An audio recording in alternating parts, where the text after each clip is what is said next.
Chapter 25. The Indian Ocean. Now we begin the second part of this voyage under the seas. The first ended in that moving scene at the Coral Cemetery, which left a profound impression on my mind. And so Captain Nemo would live out his life entirely in the heart of this immense sea, and even his grave lay ready in its impenetrable depths. There the last sleep of the Nautilus's occupants, friends bound together in death as in life, would be disturbed by no monster of the deep. No man either, the captain had added. Always that same fierce, implacable defiance of human society. As for me, I was no longer content with the hypotheses that satisfied Conseil. That fine lad persisted in seeing the Nautilus's commander as merely one of those unappreciated scientists who repay humanity's indifference with contempt.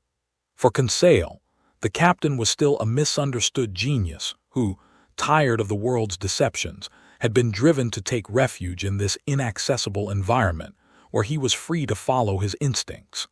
But to my mind, this hypothesis explained only one side of Captain Nemo. In fact, the mystery of that last afternoon when we were locked in prison and put to sleep, the captain's violent precaution of snatching from my grasp a spyglass poised to scour the horizon, and the fatal wound given that man during some unexplained collision suffered by the Nautilus, all led me down a plain trail. No. Captain Nemo wasn't content simply to avoid humanity. His fearsome submersible served not only his quest for freedom, but also, perhaps, it was used in Lord knows what schemes of dreadful revenge. Right now, nothing is clear to me. I still glimpse only glimmers in the dark, and I must limit my pen, as it were, to taking dictation from events. But nothing binds us to Captain Nemo. He believes that escaping from the Nautilus is impossible. We are not even constrained by our word of honor. No promises fetter us. We're simply captives, prisoners masquerading under the name guests for the sake of everyday courtesy. Even so, Ned Land hasn't given up all hope of recovering his freedom. He's sure to take advantage of the first chance that comes his way. No doubt I will do likewise. And yet I will feel some regret at making off with the Nautilus's secrets, so generously unveiled for us by Captain Nemo, because, ultimately, should we detest or admire this man? Is he the persecutor or the persecuted? And in all honesty, before I leave him forever, I want to finish this underwater tour of the world, whose first stages have been so magnificent. I want to observe the full series of these wonders gathered under the seas of our globe. I want to see what no man has seen yet, even if I must pay for this insatiable curiosity with my life. What are my discoveries to date? Nothing, relatively speaking, since so far we've covered only 6,000 leagues across the Pacific. Nevertheless, I'm well aware that the Nautilus is drawing near to populated shores, and if some chance for salvation becomes available to us, it would be sheer cruelty to sacrifice my companions to my passion for the unknown. I must go with them, perhaps even guide them. But will this opportunity ever arise? The human being, robbed of his free will, craves such an opportunity, but the scientist, forever inquisitive, dreads it. That day, January 21, 1868, the chief officer went at noon to take the sun's altitude. I climbed onto the platform, lit a cigar, and watched him at work. It seemed obvious to me that this man didn't understand French, because I made several remarks in a loud voice that were bound to provoke him to some involuntary show of interest had he understood them. But he remained mute and emotionless. While he took his sights with his sextant, one of the Nautilus's sailors, that muscular man who had gone with us to Crespo Island during our first underwater excursion, came up to clean the glass panes of the beacon. I then examined the fittings of this mechanism, whose power was increased 100-fold by biconvex lenses that were designed like those in a lighthouse and kept its rays productively focused. This electric lamp was so constructed as to yield its maximum illuminating power. In essence, its light was generated in a vacuum, ensuring both its steadiness and intensity. Such a vacuum also reduced wear on the graphite points between which the luminous arc expanded. This was an important savings for Captain Nemo, who couldn't easily renew them, But under these conditions, wear and tear were almost non-existent. When the Nautilus was ready to resume its underwater travels, I went below again to the lounge. The hatches closed once more, and our course was set due west. We then plowed the waves of the Indian Ocean, vast liquid plains with an area of 550 million hectares, whose waters are so transparent it makes you dizzy to lean over their surface. There the Nautilus generally drifted at a depth between 100 and 200 meters. It behaved in this way for some days. To anyone without my grand passion for the sea, these hours would surely have seemed long and monotonous. But my daily strolls on the platform where I was revived by the life-giving ocean air, the sights in the rich waters beyond the lounge windows, the books to be read in the library, and the composition of my memoirs, took up all my time and left me without a moment of weariness or boredom. All in all, we enjoyed a highly satisfactory state of health. The diet on board agreed with us perfectly, and for my part, I could easily have gone without those changes of pace that Ned Land, in a spirit of protest, kept taxing his ingenuity to supply us. What's more, in this constant temperature, we didn't even have to worry about catching colds. Besides, the ship had a good stock of the Madrepore dendrophilia, known in Provence by the name sea fennel, and a poultice made from the dissolved flesh of its polyps will furnish an excellent cough medicine. For some days we saw a large number of aquatic birds with webbed feet, known as gulls or sea mews. Some were skillfully slain, and when cooked in a certain fashion, they make a very acceptable platter of water game. Among the great wind, riders carried over long distances from every shore, and resting on the waves from their exhausting flights, I spotted some magnificent albatross, birds belonging to the Longipens long-winged family, whose discordant calls sound like the braying of an ass. The Totopomes, fully webbed family was represented by swift frigate birds, nimbly catching fish at the surface, and by numerous tropic birds of the genus Phaeton, among others the red-tailed tropic bird, the size of a pigeon, its white plumage shaded with pink tints that contrasted with its dark-hued wings. The Nautilus's nets hauled up several types of sea turtle from the hawksbill genus with arching backs whose scales are highly prized. Diving easily, these reptiles can remain a good while underwater by closing the fleshy valves located at the external openings of their nasal passages. When they were captured, some hawksbills were still asleep inside their carapaces, a refuge from other marine animals. The flesh of these turtles was nothing memorable, but their eggs made an excellent feast. As for fish, they always filled us with wonderment when, staring through the open panels, we could unveil the secrets of their aquatic lives. I noted several species I hadn't previously been able to observe. I'll mention chiefly some trunkfish unique to the Red Sea, the Sea of the East Indies, and that part of the ocean washing the coasts of equinoctial America. Like turtles, armadillos, sea urchins, and crustaceans, these fish are protected by armor plate that's neither chalky nor stony but actual bone. Sometimes this armor takes the shape of a solid triangle, sometimes that of a solid quadrangle. Among the triangular type, I noticed some half a decimeter long, with brown tails, yellow fins, and wholesome, exquisitely tasty flesh. I even recommend that they be acclimatized to fresh water, a change, incidentally, that a number of saltwater fish can make with ease.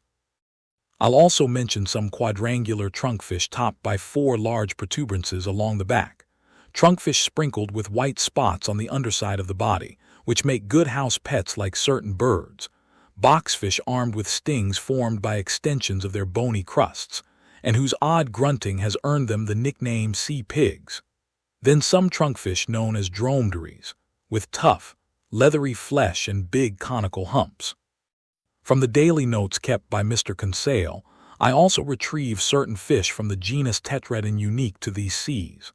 Southern puffers with red backs and white chests distinguished by 3 lengthwise rows of filaments, and jugfish, 7 inches long, decked out in the brightest colors. Then, as specimens of other genera, blowfish resembling a dark brown egg, furrowed with white bands and lacking tails. Globefish, genuine porcupines of the sea, armed with stings and able to inflate themselves until they look like a pin cushion bristling with needles. Seahorses common to every ocean. Flying dragonfish with long snouts and highly distended pectoral fins shaped like wings, which enable them, if not to fly, at least to spring into the air. Spatula-shaped paddlefish whose tails are covered with many scaly rings. Snipefish with long jaws, excellent animals 25 centimeters long and gleaming with the most cheerful colors. Bluish-gray dragonets with wrinkled heads. Myriads of leaping blennies with black stripes and long pectoral fins. Gliding over the surface of the water with prodigious speed. Delicious sailfish that can hoist their fins in a favorable current like so many unfurled sails. Splendid nurseryfish on which nature has lavished yellow, azure, silver, and gold. Yellow mackerel with wings made of filaments. Bullheads forever spattered with mud, which make distinct hissing sounds. Sea robins whose livers are thought to be poisonous. Ladyfish that can flutter their eyelids. Finally, archerfish with long, tubular snouts, real ocean-going flycatchers, armed with a rifle unforeseen by either Remington or Chassepot. It slays insects by shooting them with a simple drop of water. From the 89th fish genus in Lacepede's system of classification, belonging to his second subclass of bony fish, characterized by gill covers and a bronchial membrane, I noted some scorpionfish whose heads are adorned with stings and which have only one dorsal fin. These animals are covered with small scales, or have none at all, depending on the subgenus to which they belong. The second subgenus gave us some Didactylus specimens 3 to 4 decimeters long, streaked with yellow, their heads having a phantasmagoric appearance. As for the first subgenus, it furnished several specimens of that bizarre fish aptly nicknamed toadfish, whose big head is sometimes gouged with deep cavities, sometimes swollen with protuberances.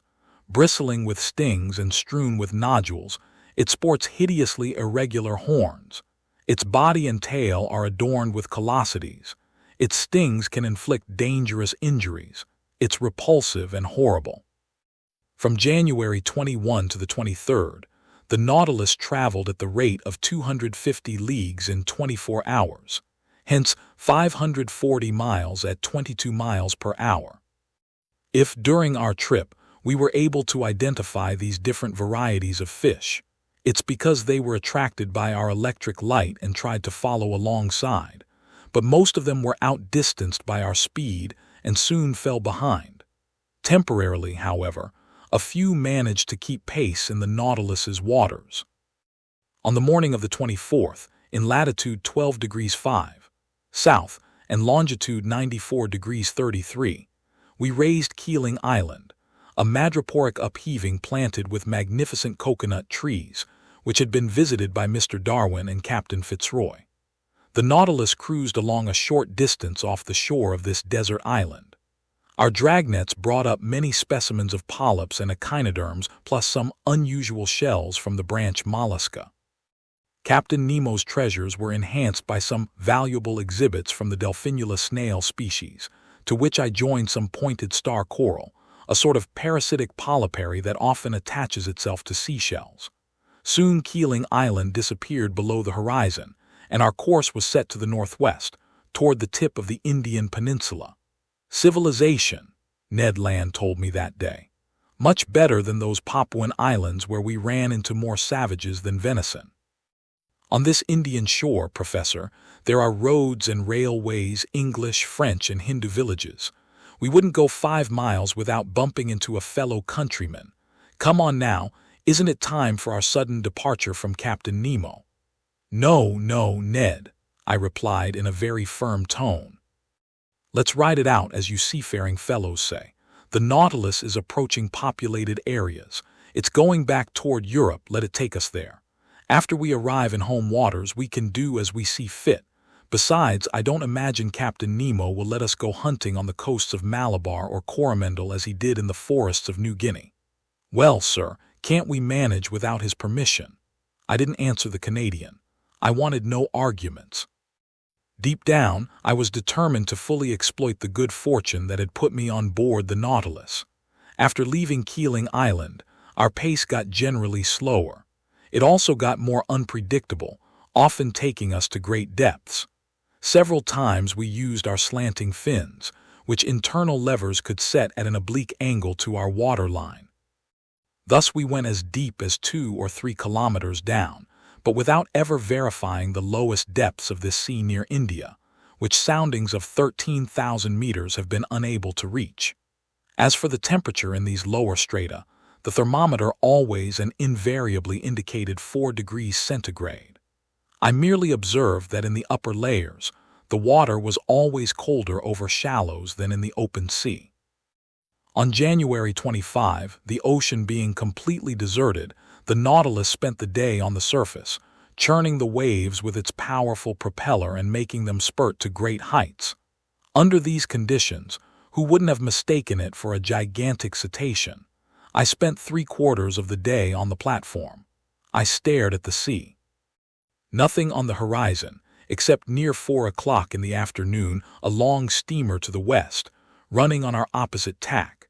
Its masting was visible for an instant, but it couldn't have seen the Nautilus because we were lying too low in the water. I imagined that steamboat belonged to the Peninsular and Oriental Line, which provides service from the island of Ceylon to Sydney, also calling at King George Sound in Melbourne. At 5 o'clock in the afternoon, just before that brief twilight that links day with night in tropical zones, Conseil and I marveled at an unusual sight. It was a delightful animal whose discovery, according to the ancients, is a sign of good luck. Aristotle, Athenaeus, Pliny, and Oppian studied its habits and lavished on its behalf all the scientific poetry of Greece and Italy. They called it Nautilus and Pompilius. But modern science has not endorsed these designations, and this mollusk is now known by the name Argonaut. Anyone consulting Conseil would soon learn from the gallant lad that the branch mollusca is divided into 5 classes, that the first class features the cephalopoda, whose members are sometimes naked, sometimes covered with a shell, which consists of 2 families, the Dibranchiata and the Tetrabranchiata, which are distinguished by their number of gills. That the family Dibranchiata includes 3 genera, the argonaut, the squid, and the cuttlefish, and that the family Tetrabranchiata contains only 1 genus, the nautilus. After this catalogue, if some recalcitrant listener confuses the argonaut, which is acetabuliferous, in other words, a bearer of suction tubes, with the nautilus, which is tentaculiferous, a bearer of tentacles, it will be simply unforgivable. Now, it was a school of argonauts then voyaging on the surface of the ocean. We could count several hundred of them. They belonged to that species of argonaut covered with protuberances and exclusive to the seas near India. These graceful mollusks were swimming backward by means of their locomotive tubes, sucking water into these tubes and then expelling it. 6 of their 8 tentacles were long, thin, and floated on the water, while the other 2 were rounded into palms and spread to the wind like light sails. I could see perfectly their undulating, spiral-shaped shells, which Cuvier aptly compared to an elegant cockle-boat. It's an actual boat indeed. It transports the animal that secretes it without the animal sticking to it. The argonaut is free to leave its shell, I told Conseil, but it never does. Not unlike Captain Nemo, Conseil replied sagely, which is why he should have christened his ship the Argonaut. For about an hour the Nautilus cruised in the midst of this school of mollusks. Then, Lord knows why, they were gripped with a sudden fear. As if at a signal, every sail was abruptly lowered.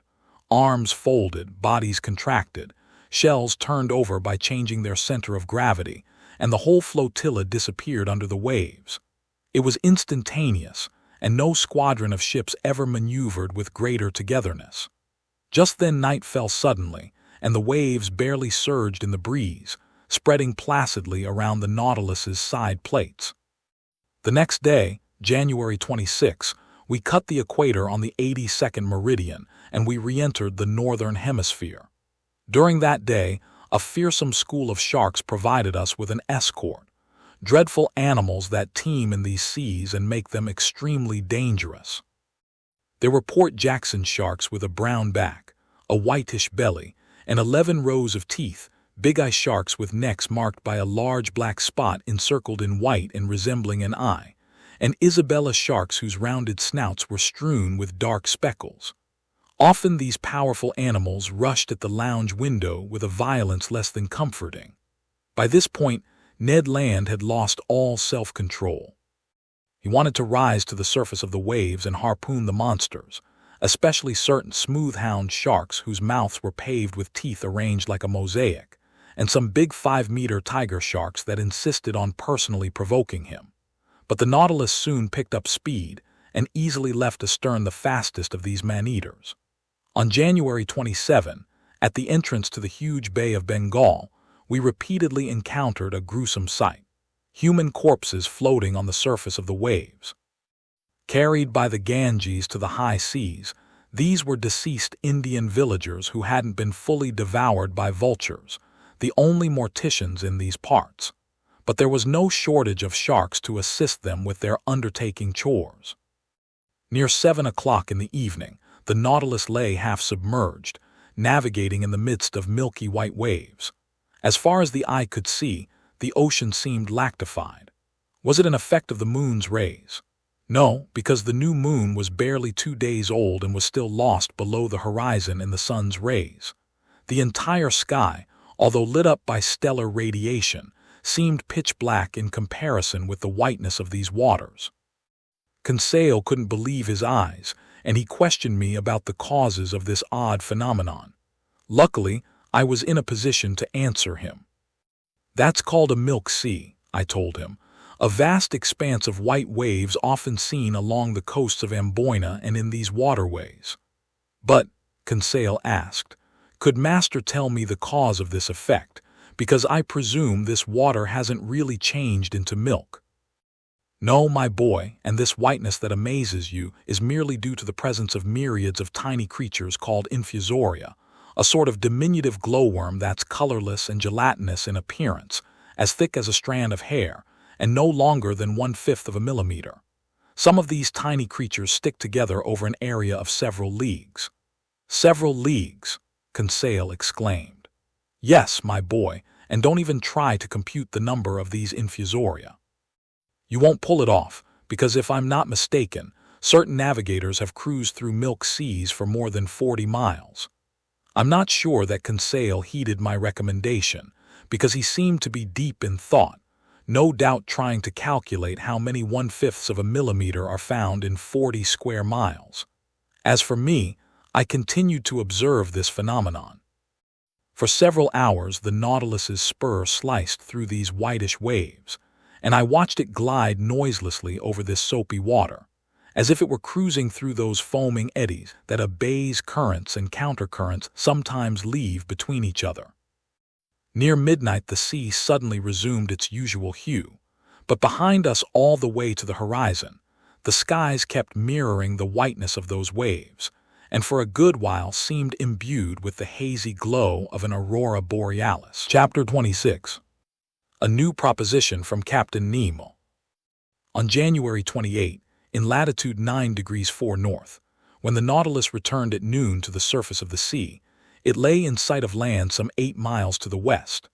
Right off, I observed a cluster of mountains about 2,000 feet high, whose shapes were very whimsically sculpted. After our position fix, I re-entered the lounge, and when our bearings were reported on the chart, I saw that we were off the island of Ceylon, that pearl dangling from the lower lobe of the Indian peninsula. I went looking in the library for a book about this island, one of the most fertile in the world. Sure enough, I found a volume entitled Ceylon and the Sinhalese by H.C. Sir Esk.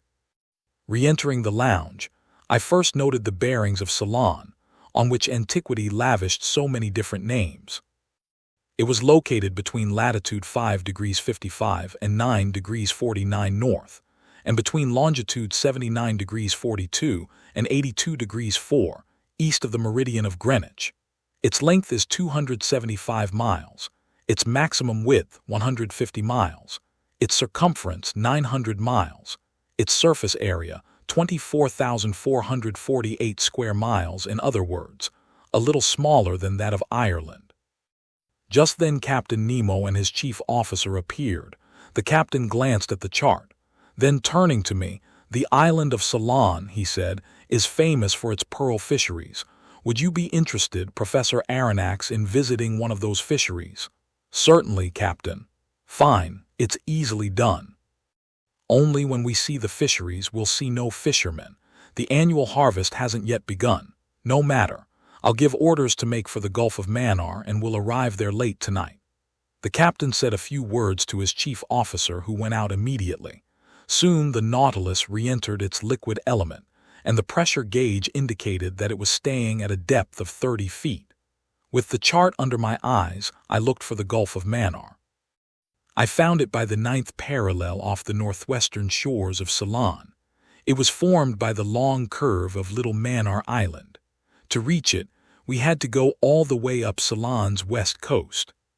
"Professor," Captain Nemo then told me, "there are pearl fisheries in the Bay of Bengal, the seas of the East Indies, the seas of China and Japan, plus those seas south of the United States, the Gulf of Panama and the Gulf of California. But it's off Ceylon that such fishing reaps its richest rewards. No doubt we'll be arriving a little early." Fishermen gather in the Gulf of Mannar only during the month of March, and for 30 days some 300 boats concentrate on the lucrative harvest of these treasures from the sea. Each boat is manned by 10 oarsmen and 10 fishermen. The latter divide into 2 groups, dive in rotation, and descend to a depth of 12 meters with the help of a heavy stone clutched between their feet and attached by a rope to their boat. "You mean," I said, "that such primitive methods are still all that they use?" "All," Captain Nemo answered me, "although these fisheries belong to the most industrialized people in the world, the English, to whom the Treaty of Amiens granted them in 1802. Yet it strikes me that diving suits like yours could perform yeoman service in such work." "Yes, since those poor fishermen can't stay long underwater. On his voyage to Ceylon, the Englishman Percival made much of a Kaffir who stayed under 5 minutes without coming up to the surface, but I find that hard to believe. I know that some divers can last up to 57 seconds, and highly skillful ones to 87, but such men are rare, and when the poor fellows climb back on board, the water coming out of their noses and ears is tinted with blood. I believe the average time underwater that these fishermen can tolerate is 30 seconds, during which they hastily stuff their little nets with all the pearl oysters they can tear loose. But these fishermen generally don't live to advanced age. Their vision weakens, ulcers break out on their eyes, sores form on their bodies, and some are even stricken with apoplexy on the ocean floor." "Yes," I said, "it's a sad occupation, and one that exists only to gratify the whims of fashion. But tell me, Captain, how many oysters can a boat fish up in a workday?" "About 40,000 to 50,000. It's even said that in 1814, when the English government went fishing on its own behalf, its divers worked just 20 days and brought up 76 million oysters." "At least," I asked, "the fishermen are well paid, aren't they?" "Hardly, Professor. In Panama they make just $1 per week.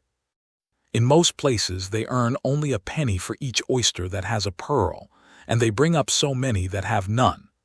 Only 1 penny to those poor people who make their employers rich." "That's atrocious. On that note, Professor," Captain Nemo told me, "you and your companions will visit the Mannar oyster bank, and if by chance some eager fisherman arrives early, well, we can watch him at work." "That suits me, Captain. By the way, Professor Aronnax, you aren't afraid of sharks, are you?" "Sharks!" I exclaimed. This struck me as a pretty needless question, to say the least. "Well," Captain Nemo went on, "I admit, Captain, I'm not yet on very familiar terms with that genus of fish." "We're used to them, the rest of us," Captain Nemo answered, "and in time you will be too. Anyhow, we'll be armed, and on our way we might hunt a man-eater or 2. It's a fascinating sport. So, Professor, I'll see you tomorrow, bright and early." This said in a carefree tone, Captain Nemo left the lounge. If you're invited to hunt bears in the Swiss mountains, you might say, "Oh good, I get to go bear hunting tomorrow." If you're invited to hunt lions on the Atlas Plains or tigers in the jungles of India, you might say, "Ha, now's my chance to hunt lions and tigers." But if you're invited to hunt sharks in their native element, you might want to think it over before accepting. As for me, I passed a hand over my brow, where beads of cold sweat were busy forming. "Let's think this over," I said to myself, "and let's take our time. Hunting otters in underwater forests, as we did in the forests of Crespo Island, is an acceptable activity. But to roam the bottom of the sea when you're almost certain to meet man-eaters in the neighborhood, that's another story. I know that in certain countries, particularly the Andaman Islands, Negroes don't hesitate to attack sharks, dagger in one hand and noose in the other. But I also know that many who face those fearsome animals don't come back alive. Besides, I'm not a Negro, and even if I were a Negro, in this instance, I don't think a little hesitation on my part would be out of place." And there I was, fantasizing about sharks, envisioning huge jaws armed with multiple rows of teeth and capable of cutting a man in half. I could already feel a definite pain around my pelvic girdle, and how I resented the offhand manner in which the captain had extended his deplorable invitation. You would have thought it was an issue of going into the woods on some harmless fox hunt. "Thank heavens," I said to myself. "Conseil will never want to come along, and that'll be my excuse for not going with the captain." As for Ned Land, I admit I felt less confident of his wisdom. Danger, however great, held a perennial attraction for his aggressive nature. I went back to reading Sir's book, but I leafed through it mechanically. Between the lines, I kept seeing fearsome, wide-open jaws. Just then Conseil and the Canadian entered with a calm, even gleeful air. Little did they know what was waiting for them. "Ye gods, sir," Ned Land told me. "Your Captain Nemo the Devil take him has just made us a very pleasant proposition." "Oh," I said, "you know about, with all due respect to Master," Conseil replied. "The Nautilus's commander has invited us, together with Master, for a visit tomorrow to Ceylon's magnificent pearl fisheries. He did so in the most cordial terms and conducted himself like a true gentleman." "He didn't tell you anything else?" "Nothing, sir," the Canadian replied. "He said you'd already discussed this little stroll." "Indeed," I said, "but didn't he give you any details on—" "Not a one, Mr. Naturalist. You will be going with us, right?" "Me? Why, yes, certainly, of course. I can see that you like the idea, Mr. Land." "Yes. It will be a really unusual experience. And possibly dangerous," I added in an insinuating tone. "Dangerous," Ned Land replied. "A simple trip to an oyster bank." Assuredly, Captain Nemo hadn't seen fit to plant the idea of sharks in the minds of my companions. For my part, I stared at them with anxious eyes as if they were already missing a limb or two. Should I alert them? Yes, surely, but I hardly knew how to go about it. "Would Master," Conseil said to me, "give us some background on pearl fishing?" "On the fishing itself?" I asked. "Or on the occupational hazards that—" "On the fishing," the Canadian replied. "Before we tackle the terrain, it helps to be familiar with it." "All right, sit down, my friends, and I'll teach you everything I myself have just been taught by the Englishman H.C. "Sir," Ned and Conseil took seats on a couch, and right off the Canadian said to me, "Sir, just what is a pearl exactly?" "My gallant Ned," I replied, "for poets a pearl is a tear from the sea. For Orientals it's a drop of solidified dew.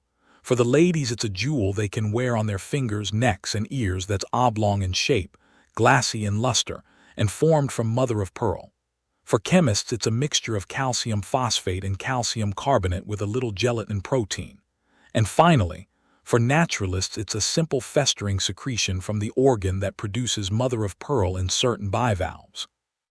"Branch mollusca," Conseil said, "Classicephala, order Testacea." "Correct, my scholarly Conseil."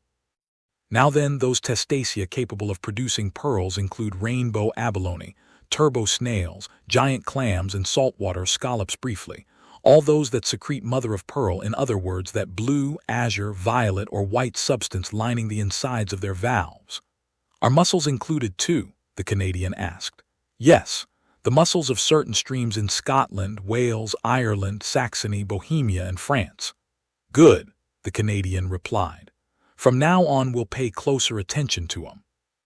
But, I went on, for secreting pearls, the ideal mollusk is the pearl oyster Meleagrina margaritifera, that valuable shellfish. Pearls result simply from mother-of-pearl solidifying into a globular shape. Either they stick to the oyster's shell, or they become embedded in the creature's folds. On the valves, a pearl sticks fast. On the flesh, it lies loose. But its nucleus is always some small, hard object, say a sterile egg or a grain of sand, around which the mother-of-pearl is deposited in thin, concentric layers over several years in succession. Can one find several pearls in the same oyster? Conseil asked. Yes, my boy. There are some shellfish that turn into real jewel coffers. They even mention one oyster about which I remain dubious that supposedly contained at least 150 sharks. 150 sharks, Ned Land yelped.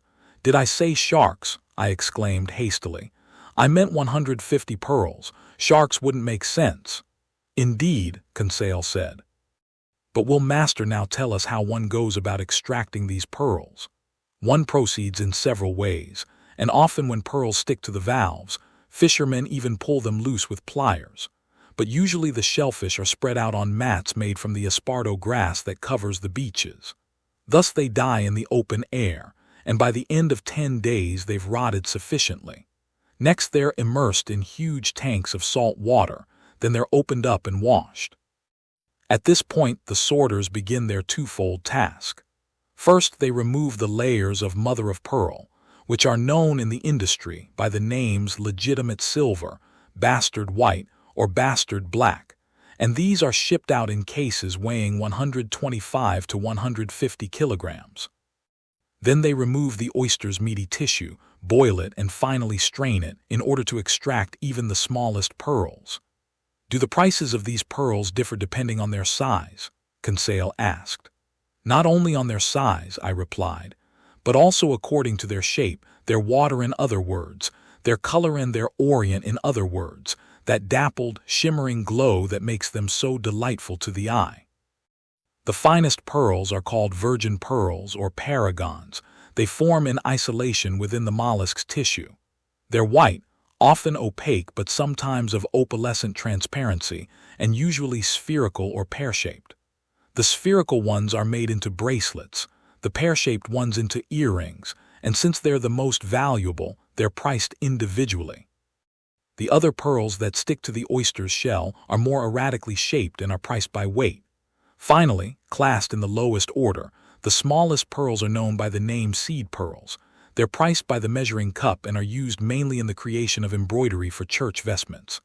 But it must be a long, hard job, sorting out these pearls by size, the Canadian said. No, my friend.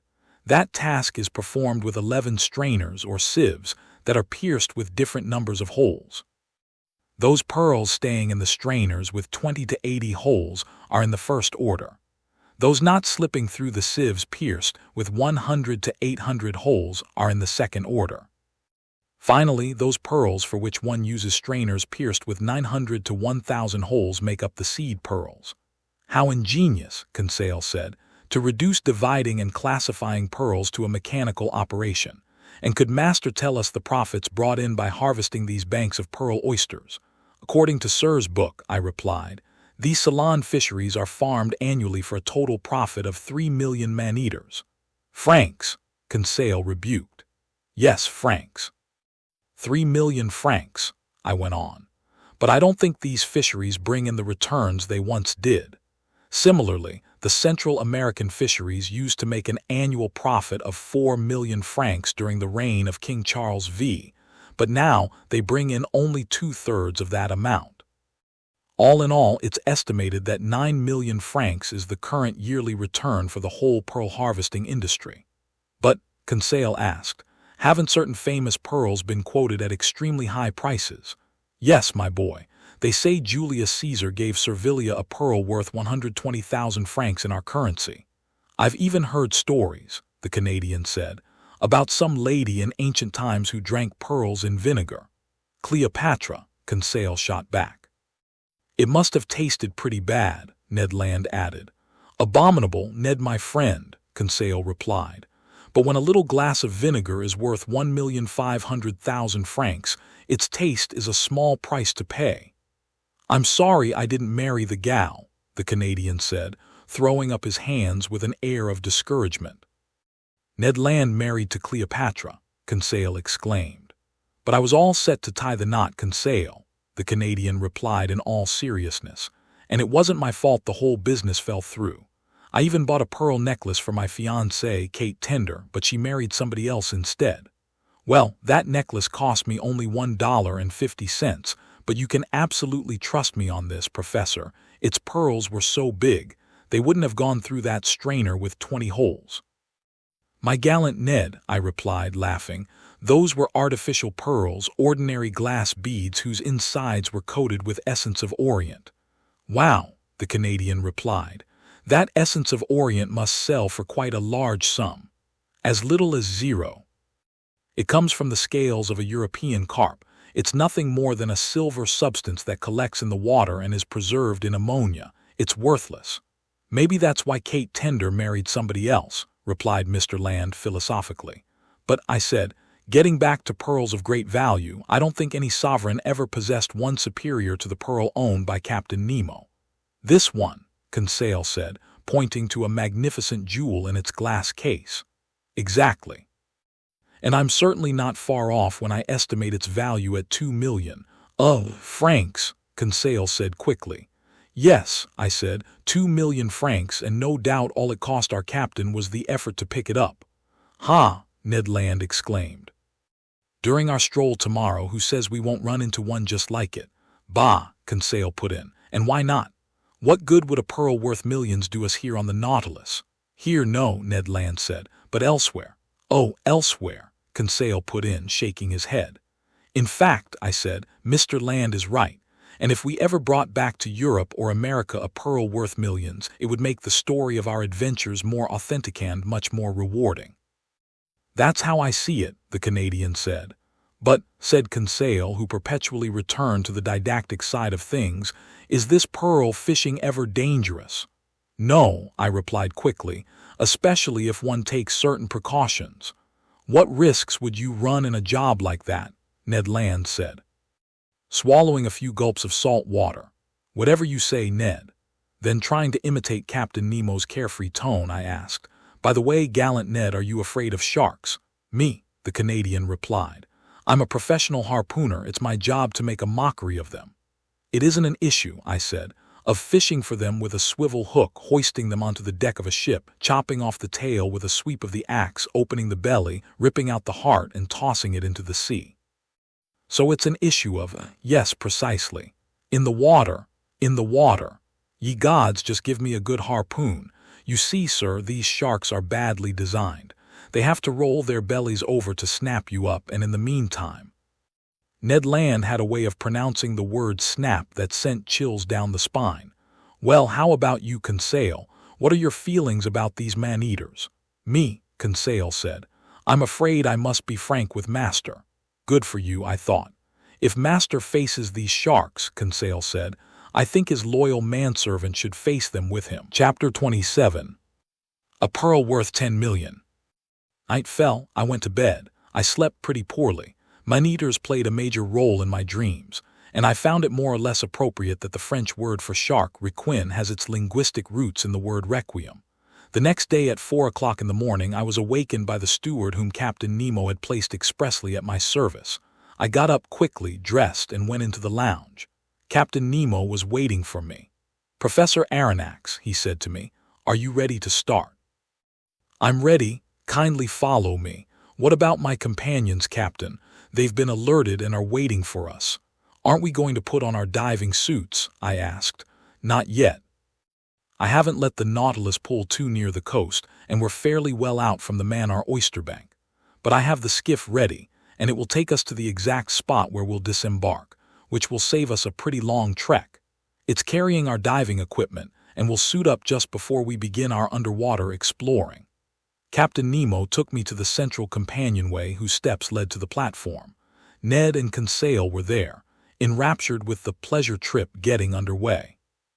Oars in position, 5 of the Nautilus's sailors were waiting for us aboard the skiff, which was moored alongside. The night was still dark. Layers of clouds cloaked the sky and left only a few stars in view. My eyes flew to the side where land lay, but I saw only a blurred line covering 3/4 of the horizon from southwest to northwest. Going up Ceylon's west coast during the night, the Nautilus lay west of the bay, or rather that gulf formed by the mainland and Manor Island. Under these dark waters there stretched the bank of shellfish, an inexhaustible field of pearls more than 20 miles long. Captain Nemo, Conseil, Ned Land, and I found seats in the stern of the skiff. The longboat's coxswain took the tiller, his 4 companions leaned into their oars, the moorings were cast off and we pulled clear. The skiff headed southward. The oarsmen took their time. I watched their strokes vigorously catch the water, and they always waited 10 seconds before rowing again, following the practice used in most navies. While the longboat coasted, drops of liquid flicked from the oars and hit the dark troughs of the waves, pitter-pattering like splashes of molten lead. Coming from well out, a mild swell made the skiff roll gently, and a few cresting billows lapped at its bow. We were silent. What was Captain Nemo thinking? Perhaps that this approaching shore was too close for comfort, contrary to the Canadian's views in which it still seemed too far away. As for Conseil, he had come along out of simple curiosity. Near 5:30, the first glimmers of light on the horizon defined the upper lines of the coast with greater distinctness. Fairly flat to the east, it swelled a little toward the south. 5 miles still separated it from us, and its beach merged with the misty waters. Between us and the shore the sea was deserted. Not a boat, not a diver. Profound solitude reigned over this gathering place of pearl fishermen. As Captain Nemo had commented, we were arriving in these waterways a month too soon. At 6 o'clock the day broke suddenly, with that speed unique to tropical regions, which experience no real dawn or dusk. The sun's rays pierced the cloud curtain gathered on the easterly horizon, and the radiant orb rose swiftly. I could clearly see the shore, which featured a few sparse trees here and there. The skiff advanced toward Manor Island, which curved to the south. Captain Nemo stood up from his thwart and studied the sea. At his signal the anchor was lowered, but its chain barely ran because the bottom lay no more than a meter down, and this locality was one of the shallowest spots near the bank of shellfish. Instantly, the skiff wheeled around under the ebb tide's outbound thrust. "Here we are, Professor Aronnax," Captain Nemo then said. "You observe this confined bay. A month from now in this very place, the numerous fishing boats of the harvesters will gather, and these are the waters their divers will ransack so daringly. This bay is felicitously laid out for their type of fishing. It's sheltered from the strongest winds, and the sea is never very turbulent here, highly favorable conditions for diving work. Now let's put on our underwater suits and we'll begin our stroll." I didn't reply, and while staring at these suspicious waves, I began to put on my heavy aquatic clothes, helped by the longboat sailors. Captain Nemo and my 2 companions suited up as well. None of the Nautilus's men were to go with us on this new excursion. Soon we were imprisoned up to the neck in India rubber clothing, and straps fastened the air devices onto our backs. As for the Ruhmkorff device, it didn't seem to be in the picture. Before inserting my head into its copper capsule, I commented on this to the captain. "Our lighting equipment would be useless to us," the captain answered me. "We won't be going very deep, and the sun's rays will be sufficient to light our way. Besides, it's unwise to carry electric lanterns under these waves. Their brightness might unexpectedly attract certain dangerous occupants of these waterways." As Captain Nemo pronounced these words, I turned to Conseil and Ned Land, but my 2 friends had already encased their craniums in their metal headgear and they could neither hear nor reply. I had one question left to address to Captain Nemo. "What about our weapons?" I asked him. "Our rifles." "Rifles? What for?" "Don't your mountaineers attack bears dagger in hand? And isn't steel surer than lead? Here's a sturdy blade. Slip it under your belt and let's be off." I stared at my companions. They were armed in the same fashion, and Ned Land was also brandishing an enormous harpoon he had stowed in the skiff before leaving the Nautilus. Then, following the captain's example, I let myself be crowned with my heavy copper sphere, and our air tanks immediately went into action. An instant later, the longboat sailors helped us overboard one after the other, and we set foot on level sand in 1.5 meters of water.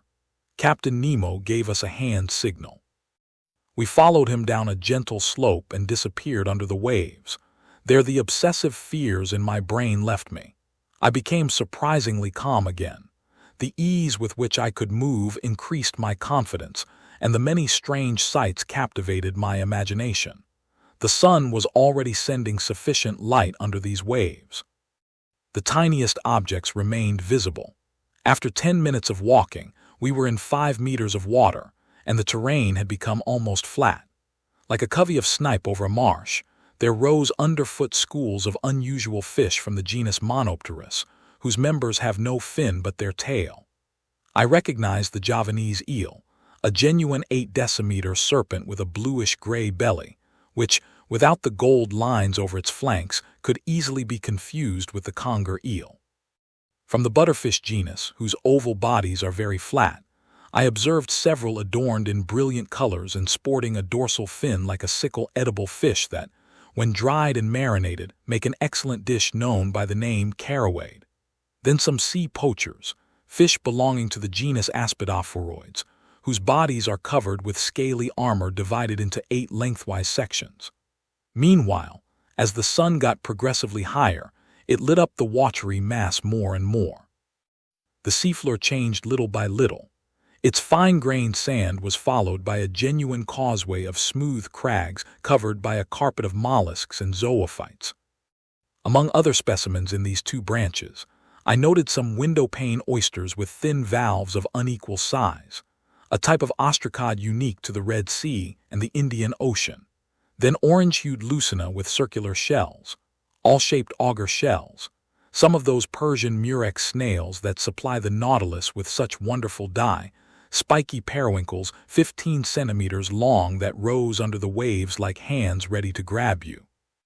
Turban snails with shells made of horn and bristling all over with spines, lamp shells, edible duck clams that feed the Hindu marketplace, subtly luminous jellyfish of the species Pelagiopanapeira, and finally some wonderful Oculina flabuliforma, magnificent sea fans that fashion one of the most luxuriant tree forms in this ocean. In the midst of this moving vegetation, under arbors of water plants, there raced legions of clumsy articulates, in particular some fanged frog crabs whose carapaces form a slightly rounded triangle, robber crabs exclusive to these waterways, and horrible parthenope crabs whose appearance was repulsive to the eye. One animal no less hideous, which I encountered several times, was the enormous crab that Mr. Darwin observed, to which nature has given the instinct and requisite strength to eat coconuts. It scrambles up trees on the beach and sends the coconuts tumbling. They fracture in their fall and are opened by its powerful pincers. Here, under these clear waves, this crab raced around with matchless agility, while green turtles from the species frequenting the Malabar coast moved sluggishly among the crumbling rocks. Near 7 o'clock we finally surveyed the bank of shellfish, where pearl oysters reproduce by the millions. These valuable mollusks stick to rocks, where they're strongly attached by a mass of brown filaments that forbids their moving about. In this respect oysters are inferior even to mussels, to whom nature has not denied all talent for locomotion. The shellfish Meleagrina, that womb for pearls whose valves are nearly equal in size, has the shape of a round shell with thick walls and a very rough exterior. Some of these shells were furrowed with flaky, greenish bands that radiated down from the top. These were the young oysters. The others had rugged black surfaces, measured up to 15 centimeters in width, and were 10 or more years old. Captain Nemo pointed to this prodigious heap of shellfish, and I saw that these mines were genuinely inexhaustible, since nature's creative powers are greater than man's destructive instincts. True to those instincts, Ned Land greedily stuffed the finest of these mollusks into a net he carried at his side. But we couldn't stop. We had to follow the captain, who headed down trails seemingly known only to himself. The seafloor rose noticeably, and when I lifted my arms, sometimes they would pass above the surface of the sea. Then the level of the oyster bank would lower unpredictably. Often we went around tall, pointed rocks rising like pyramids. In their dark crevices, huge crustaceans, aiming their long legs like heavy artillery, watched us with unblinking eyes, while underfoot there crept millipedes, bloodworms, arisha worms, and annelid worms, whose antennas and tubular tentacles were incredibly long. Just then a huge cave opened up in our path, hollowed from a picturesque pile of rocks whose smooth heights were completely hung with underwater flora. At first this cave looked pitch black to me. Inside, the sun's rays seemed to diminish by degrees. Their hazy transparency was nothing more than drowned light. Captain Nemo went in. We followed him. My eyes soon grew accustomed to this comparative gloom. I distinguished the unpredictably contoured springings of a vault, supported by natural pillars firmly based on a granite foundation, like the weighty columns of Tuscan architecture. Why had our incomprehensible guide taken us into the depths of this underwater crypt? I would soon find out. After going down a fairly steep slope, our feet trod the floor of a sort of circular pit. There Captain Nemo stopped, and his hand indicated an object that I hadn't yet noticed. It was an oyster of extraordinary dimensions, a titanic giant clam, a holy water font that could have held a whole lake, a basin more than 2 meters wide, hence even bigger than the one adorning the Nautilus's lounge. I approached this phenomenal mollusk. Its massive filaments attached it to a table of granite, and there it grew by itself in the midst of the cave's calm waters. I estimated the weight of this giant clam at 300 kilograms. Hence such an oyster held 15 kilos of meat, and you'd need the stomach of King Gargantua to eat a couple dozen. Captain Nemo was obviously familiar with this bivalve's existence. This wasn't the first time he'd paid it a visit, and I thought his sole reason for leading us to this locality was to show us a natural curiosity. I was mistaken. Captain Nemo had an explicit personal interest in checking on the current condition of this giant clam. The mollusk's 2 valves were partly open. The captain approached and stuck his dagger vertically between the shells to discourage any ideas about closing. Then with his hands he raised the fringed, membrane-filled tunic that made up the animal's mantle. There, between its leaf-like folds, I saw a loose pearl as big as a coconut. Its globular shape, perfect clarity, and wonderful orient made it a jewel of incalculable value. Carried away by curiosity, I stretched out my hand to take it, weigh it, fondle it. But the captain stopped me, signaled no, removed his dagger in one swift motion, and let the 2 valves snap shut. I then understood Captain Nemo's intent. By leaving the pearl buried beneath the giant clam's mantle, he allowed it to grow imperceptibly. With each passing year, the mollusk's secretions added new concentric layers. The captain alone was familiar with the cave where this wonderful fruit of nature was ripening. He alone reared it, so to speak, in order to transfer it one day to his dearly beloved museum. Perhaps, following the examples of oyster farmers in China and India, he had even predetermined the creation of this pearl by sticking under the mollusk's folds some piece of glass or metal that was gradually covered with mother-of-pearl. In any case, comparing this pearl to others I already knew about, and to those shimmering in the captain's collection, I estimated that it was worth at least 10 million francs. It was a superb natural curiosity rather than a luxurious piece of jewelry, because I don't know of any female ear that could handle it. Our visit to this opulent giant clam came to an end. Captain Nemo left the cave, and we climbed back up the bank of shellfish in the midst of these clear waters not yet disturbed by divers at work. We walked by ourselves, genuine loiterers stopping or straying as our fancies dictated. For my part, I was no longer worried about those dangers my imagination had so ridiculously exaggerated. The shallows drew noticeably closer to the surface of the sea, and soon, walking in only a meter of water, my head passed well above the level of the ocean. Conseil rejoined me, and gluing his huge copper capsule to mine, his eyes gave me a friendly greeting. But this lofty plateau measured only a few fathoms, and soon we re-entered our element. I think I've now earned the right to dub it that. 10 minutes later, Captain Nemo stopped suddenly. I thought he'd called a halt so that we could turn and start back. No. With a gesture, he ordered us to crouch beside him at the foot of a wide crevice. His hand motioned toward a spot within the liquid mass, and I looked carefully. 5 meters away, a shadow appeared and dropped to the seafloor. The alarming idea of sharks crossed my mind. But I was mistaken, and once again we didn't have to deal with monsters of the deep. It was a man, a living man, a black Indian fisherman, a poor devil who no doubt had come to gather what he could before harvest time. I saw the bottom of his dinghy, moored a few feet above his head. He would dive and go back up in quick succession. A stone cut in the shape of a sugar loaf, which he gripped between his feet while a rope connected it to his boat, served to lower him more quickly to the ocean floor. This was the extent of his equipment. Arriving on the seafloor at a depth of about 5 meters, he fell to his knees and stuffed his sack with shellfish gathered at random. Then he went back up, emptied his sack, pulled up his stone, and started all over again, the whole process lasting only 30 seconds. This diver didn't see us.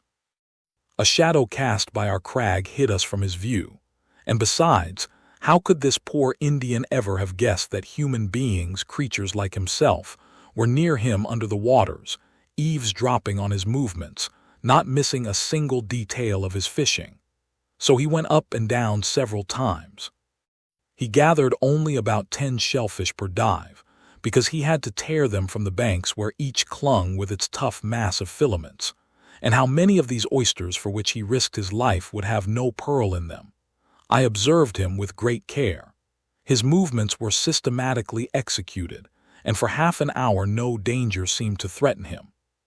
So I had gotten used to the sight of this fascinating fishing when all at once, just as the Indian was kneeling on the seafloor, I saw him make a frightened gesture, stand, and gather himself to spring back to the surface of the waves. I understood his fear. A gigantic shadow appeared above the poor diver. It was a shark of huge size, moving in diagonally, eyes ablaze, jaws wide open. I was speechless with horror, unable to make a single movement. With one vigorous stroke of its fins, the voracious animal shot toward the Indian, who jumped aside and avoided the shark's bite but not the thrashing of its tail, because that tail struck him across the chest and stretched him out on the seafloor. This scene lasted barely a few seconds. The shark returned, rolled over on its back, and was getting ready to cut the Indian in half, when Captain Nemo, who was stationed beside me, suddenly stood up. Then he strode right toward the monster, dagger in hand, ready to fight it at close quarters. Just as it was about to snap up the poor fisherman, the man-eater saw its new adversary, repositioned itself on its belly, and headed swiftly toward him. I can see Captain Nemo's bearing to this day. Bracing himself, he waited for the fearsome man-eater with wonderful composure, and when the latter rushed at him, the captain leaped aside with prodigious quickness, avoided a collision, and sank his dagger into its belly. But that wasn't the end of the story. A dreadful battle was joined. The shark bellowed, so to speak. Blood was pouring into the waves from its wounds. The sea was dyed red, and through this opaque liquid I could see nothing else. Nothing else until the moment when, through a rift in the clouds, I saw the daring captain clinging to one of the animal's fins, fighting the monster at close quarters, belabouring his enemy's belly with stabs of the dagger, yet unable to deliver the deciding thrust, in other words, a direct hit to the heart. In its struggles the man-eater churned the watery mass so furiously, its eddies threatened to knock me over. I wanted to run to the captain's rescue. But I was transfixed with horror, unable to move. I stared wild-eyed. I saw the fight enter a new phase. The captain fell to the seafloor, toppled by the enormous mass weighing him down. Then the shark's jaws opened astoundingly wide, like a pair of industrial shears, and that would have been the finish of Captain Nemo had not Ned Land, quick as thought, rushed forward with his harpoon and driven its dreadful point into the shark's underside. The waves were saturated with masses of blood. The waters shook with the movements of the man-eater, which thrashed about with indescribable fury. Ned Land hadn't missed his target. This was the monster's death rattle. Pierced to the heart, It was struggling with dreadful spasms whose aftershocks knocked Conseil off his feet. Meanwhile, Ned Land pulled the captain clear. Uninjured, the latter stood up, went right to the Indian, quickly cut the rope binding the man to his stone, took the fellow in his arms, and with a vigorous kick of the heel rose to the surface of the sea. The three of us followed him, and a few moments later, miraculously safe, we reached the fisherman's longboat.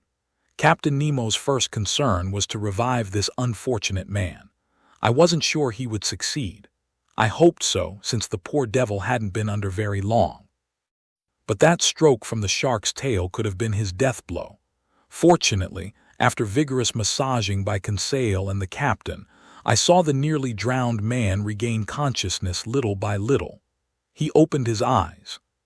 How startled he must have felt, how frightened even, at seeing 4 huge, copper craniums leaning over him. And above all, what must he have thought when Captain Nemo pulled a bag of pearls from a pocket in his diving suit and placed it in the fisherman's hands? This magnificent benefaction from the man of the waters to the poor Indian from Ceylon was accepted by the latter with trembling hands. His bewildered eyes indicated that he didn't know to what superhuman creatures he owed both his life and his fortune. At the captain's signal, we returned to the bank of shellfish, and retracing our steps, we walked for half an hour until we encountered the anchor connecting the seafloor with the Nautilus's skiff. Back on board, the sailors helped divest us of our heavy copper carapaces. Captain Nemo's first words were spoken to the Canadian. "Thank you, Mr. Land," he told him. "Tit for tat, Captain," Ned Land replied. "I owed it to you." The ghost of a smile glided across the captain's lips, and that was all. "To the Nautilus," he said. The longboat flew over the waves. A few minutes later, we encountered the shark's corpse again, floating. From the black markings on the tips of its fins, I recognized the dreadful Squalus melanopterus from the seas of the East Indies, a variety in the species of sharks proper. It was more than 25 feet long. Its enormous mouth occupied a third of its body.